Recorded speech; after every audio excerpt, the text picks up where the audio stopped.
ہر دوستی کے پیچھے کوئی نہ کوئی خود غرضی ہوتی ہے، ایسی کوئی دوستی نہیں جس میں خود غرضی نہ ہو۔ طوائف کبھی غریبوں کے ساتھ نہیں رہتی، اور پرندے ایسے درخت پر گھونسلہ نہیں بناتے جس پر پھل نہیں آتا۔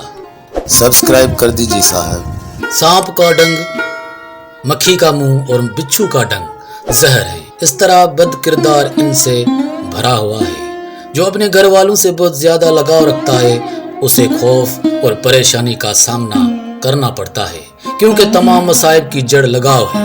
اس لیے خوش رہنے کے لیے لگاؤ ترک کرنا چاہیے۔ جو ہماری سوچوں میں رہتا ہے وہ قریب ہے، چاہے حقیقت میں بہت دور ہو۔ ذلت کے ساتھ جینے سے مرنا بہتر ہے۔ موت لمحہ بھر کے لیے دکھ دیتی ہے، لیکن توہین روزمرہ کی زندگی میں غم لاتی ہے۔ جو لوگ ایمانداری سے کام کرتے ہیں وہ سب سے زیادہ خوش رہتے ہیں۔ سبسکرائب کر دیجیے صاحب۔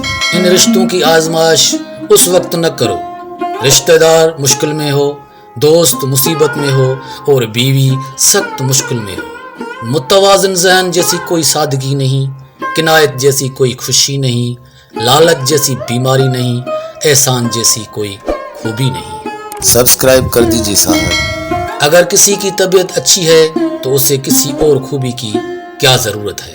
عقل مند لوگ اپنی رقم ان لوگوں کو دیتے ہیں جو اس رقم کے لائق ہیں، کیونکہ بادلوں کے ذریعے ہی سمندر کا پانی ہمیشہ میٹھا ہو جاتا ہے۔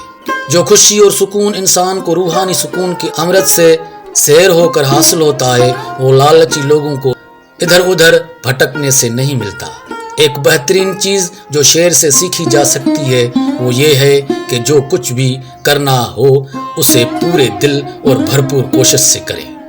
ذہین انسان کو چاہیے کہ وہ اپنے حواس کو قابو میں رکھے اور اپنی جگہ، وقت اور صلاحیت کے مطابق اپنے مقصد کو حاصل کرے۔